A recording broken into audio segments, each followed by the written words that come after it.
Bonjour chers followers, bonjour chers abonnés, Sébastien Badibanga pour la chaîne Curly New York. Sujet du jour, info ou intox. Est-ce que les kémites veulent faire revenir l'excision en Afrique? Gros disclaimer pour commencer, ce sujet est brûlant, c'est un sujet sérieux, donc je tiens à clarifier mes propos.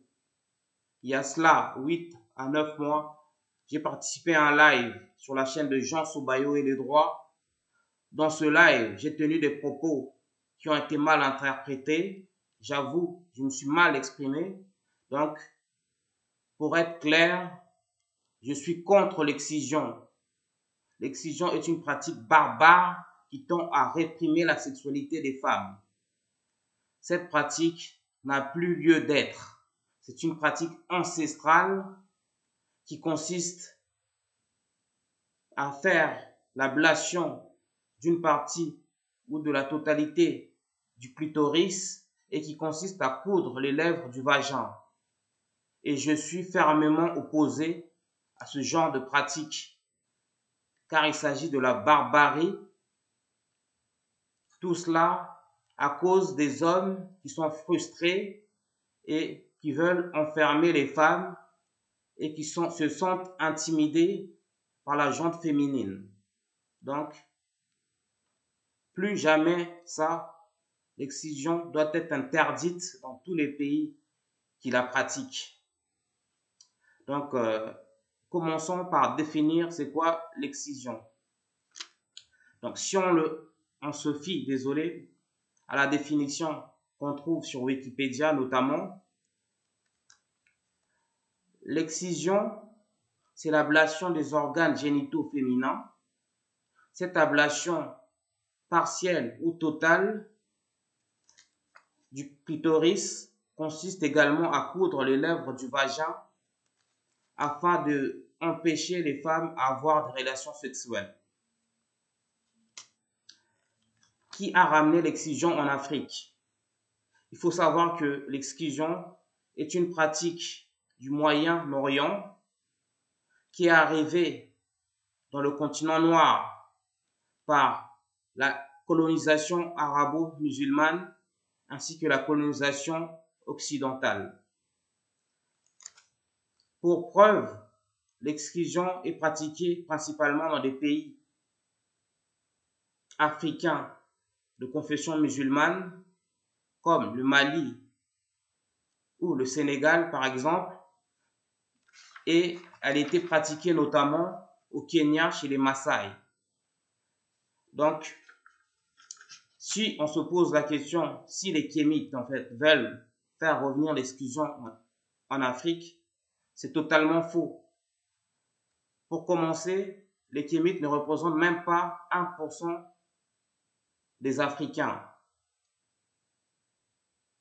Ce qui était pratiqué en Afrique, notamment en Égypte en antique, ce n'était pas l'excision. Je vais vous expliquer qu'est-ce qui était pratiqué en Égypte antique avant l'invention des colons chrétiens ou des colons arabo-musulmans. En Égypte antique, il y avait une pratique qui ne s'appelait pas l'excision, qui consistait à faire une entaille du clitoris afin d'éviter les infections, d'une part, et d'autre part, cela consistait à harmoniser le genre masculin ou féminin d'un homme ou d'une femme. Je m'explique. Les Égyptiens anciens pensaient que lorsqu'on était androgyne, on n'était ni femme ni homme. Pour les hommes, on pratiquait la circoncision, donc pour leur permettre d'être complètement hommes, et pour les femmes, on pratiquait donc une entaille sur le clitoris afin que la femme soit complètement femme. Et cette pratique était imposée aux individus qui voulaient être initiés à la spiritualité africaine.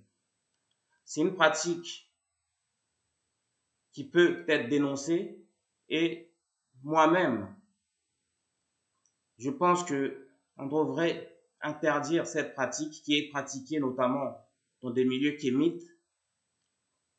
On est tous d'accord là-dessus. Donc, vous l'aurez compris, l'excision était une pratique qui est venue du Moyen-Orient, qui est arrivée au Maghreb, puis qui est arrivée en Afrique grâce à la colonisation arabo-musulmane. Donc, ils ont découvert en Afrique qu'il y avait une pratique ancestrale afin d'initier les hommes et les femmes à la spiritualité négro-africaine. Mais cette pratique a été instrumentalisée et ça s'est transformé en excision. Pardon. Donc, voilà un peu. Sachez que je suis contre l'excision et je suis même contre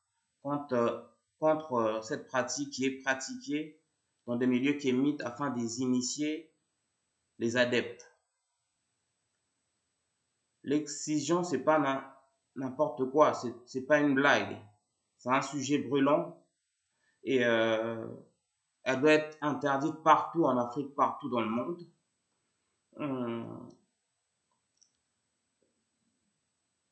Du coup, je m'excuse si mes propos ont été mal interprétés lors de ma dernière intervention sur la chaîne des Jean Soubayo et le droit sur cette pratique qui est barbare. Et sachez que les kémites ne représentent même pas 0,5% des Africains qui vivent en Occident et des Africains qui vivent en France. Et les kémites ne cherchent pas à convertir tout le monde, n'obligent personne à adhérer à leur mouvement. Et les kémites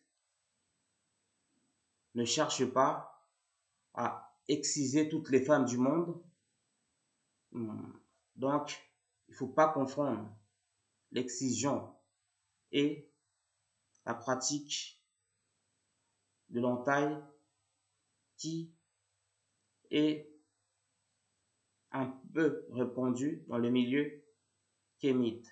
Mais cela ne représente même pas 0,5% de personnes. J'espère que je me suis fait bien entendre et que mes propos ont été clairs. Si vous avez des questions à poser, laissez un commentaire. Abonnez-vous. Et merci de nous suivre, d'être aussi nombreux. À la prochaine. Peace and love. Au tête. Ciao.